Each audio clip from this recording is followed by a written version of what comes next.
Yo, what is up guys? Welcome again sa ating maliit na channel. Sana ay nasa ayos lang kayo guys. Sana ay ayos lang kayong lahat. Ako naman ay ayos na ayos lang din. Yun nga guys, no,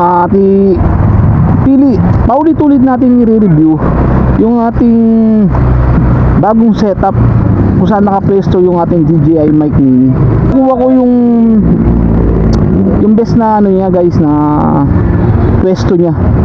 Kasi nga dapat kailangan ma-record din natin yung audio natin sa intercom natin, no? Kaya paulit-ulit kung ino-audio test natin to, yung ating mic mini, kung saan ba pinakamagandang ilagay na pwesto. So mic check, sound test, mic check. Kasi dati nandito siya malapit sa sa mouthpiece natin. Ngayon nilagay ko siya malapit dito naman sa earpiece ng ating Freedcon. Freedcon baka naman. Kanina hindi nga tayo bumiyahe dahil umulan. Medyo malakas yung ambon kanina, kaya minabuti ko pa na hindi na lang bumiyahe muna. Kaya guys, paulit-ulit natin i-review to.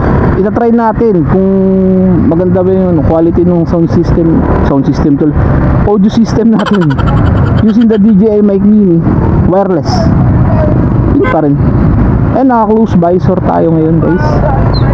At naka positive 6 ang gain natin sa ating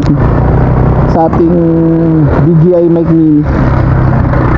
Malalaman natin kung goods pa ba yung sound quality. Nilagay ko nga rin pala yung dead cut natin guys, binalik ko kasi para hindi siya yung win noise malilesan niya.